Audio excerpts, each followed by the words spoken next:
calling all security researchers and pen testers.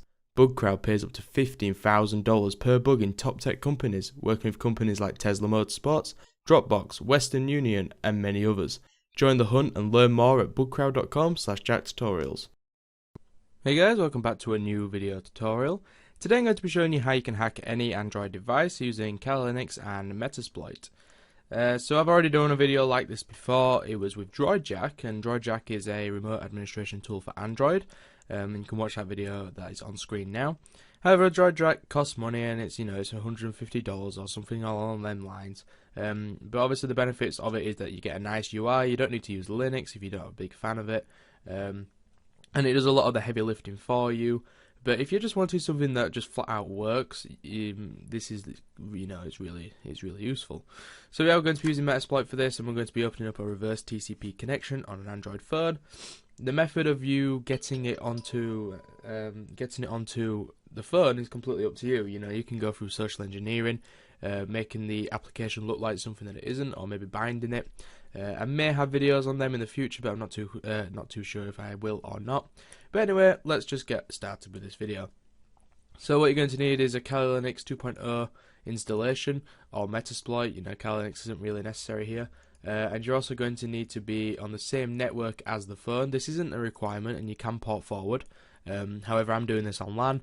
And basically the phone is connected to Wi-Fi, and this Kali Linux machine is also connected to that network, so they are all using IP addresses within the 192.168.1 subnet. So yeah, let's get started straight away then. So what we're going to do first is use MSF Venom, and that is going to generate a payload for us.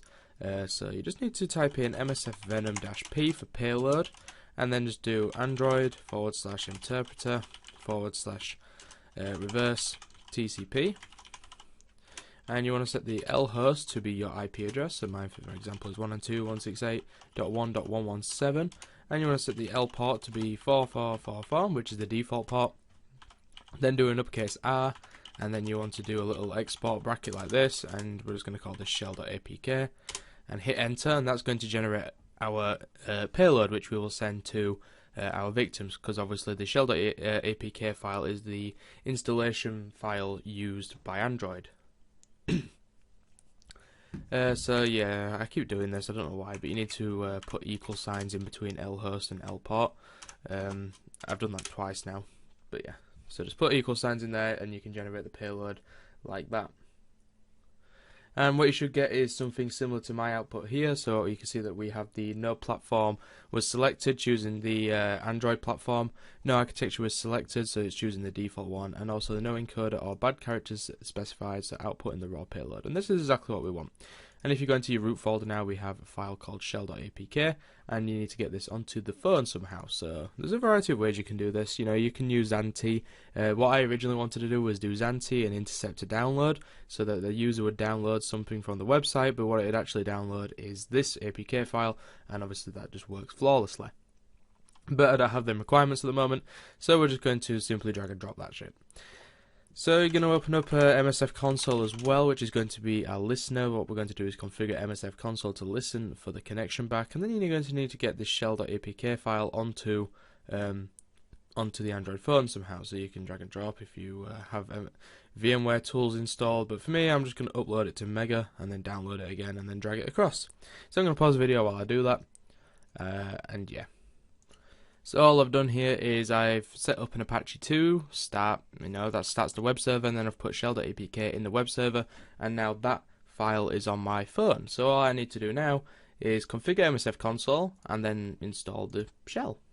So what we're going to do here is then use exploit/multi/handler, and then we're going to set the payload to be the same as the one we set up previously, which is Android/interpreter/ reverse TCP.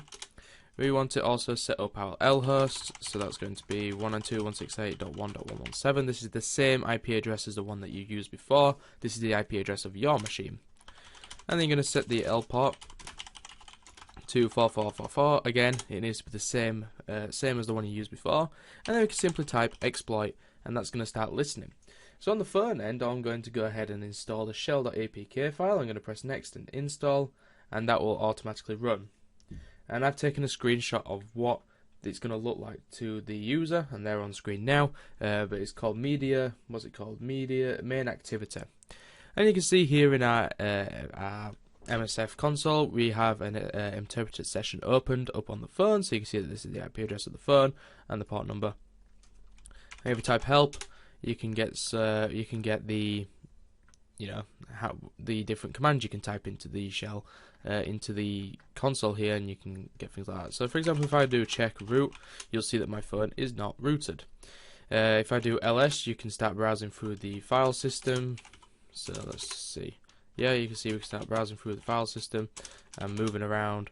So if I do this, we are now in the home folder, and you can go ahead and take whatever you want. So if I've got SD card and then ls, well, something like that. That's weird. But yeah. So let's just clear that. Let's just type help in again so you can see what other commands we can have. So you can get webcam snap, webcam stream, but what I found is that this will actually crash my device. But if I do webcam list, will that work? So yeah, you can see we get back camera and front camera. So I wonder if I just do webcam, I'm just going to snap 2, will that work? Oh, it did work. Okay, so we can actually open this up and see what we get. So you can see that it's completely black because it's looking, down. Although I would have expected that to actually do the other one. Oh well, maybe it didn't work if the phone's locked, which it looks like it might be the case. Anyway, moving on. We can get a list of the running processes with I type in PS. We can use shell to drop into the system. So shell, of course, now we are actually in the system and we have access to all kinds of commands. But I'm just going to Control C out of that and terminate that channel. What was the other command I just saw there? We can do sysinfo, which will give us some information about the phone. So we've got Android 5.1.1, which is running Linux, architecture 64, and also the interpreter is running at Java/Android. And then obviously you've got your normal commands up here. You can upload and search for files, remove directories and things like that. And then there's some fun commands down here, such as dump call log, dump contacts, dump SMS. So if I just do dump underscore contacts, so let's get all the contacts from the phone. And then there's another one in there as well that I'm going to show you, which is geolocate. So you can see that we've dumped some contacts. Let's dump the SMS. And I'll show you what that looks like, although I might need to do some censoring. This is just a reminder for my editing. And as you guys know, my censoring has been pretty fucking poor. So we'll just run them commands there. So dump SMS, dump contacts, and that's going to save them locally for us as well. Operation timed out, okay, fair enough. Yeah, and then also with the geolocate, if you type in geolocate, it will get the longitude and latitude of where the phone is expected to be, and I've clicked this link and it is actually pretty accurate. It got me on my road. It says within 50 miles, so I'm not going to open that link just because I don't want to risk exposing my address, which probably already exists anyway. But if we open up this contacts.dump file, you can see that we have lots of contacts in here that I need to censor. But yeah, that dumps the whole contacts. So that's sweet. And yeah, so that is how you open up a reverse TCP. So in a couple of videos time I'm going to do how to make this persistent, because obviously if we Control C out of this and exit like this, we no longer have a connection, I don't think. Yeah. So what happens is the user will have to open up the main activity window again. So if you click that, you can see we get a session again and we're back into the phone. But what we want is so that the phone is always trying to connect, and we're going to work on that in a future video. This was quite a quick video, but the reason why is because I've been busy this week, but I have some really good videos coming. I'm going to be doing some Bluetooth hacking, I'm going to be doing some more bad USB stuff because you guys love that. I'm going to be doing some programming. I'm going to start working on my Friday programming session, but for now, this is just something to keep you tied. So yeah, have fun with it. Please like and comment and subscribe if you enjoyed this video. Share it around with people you think may enjoy it as well.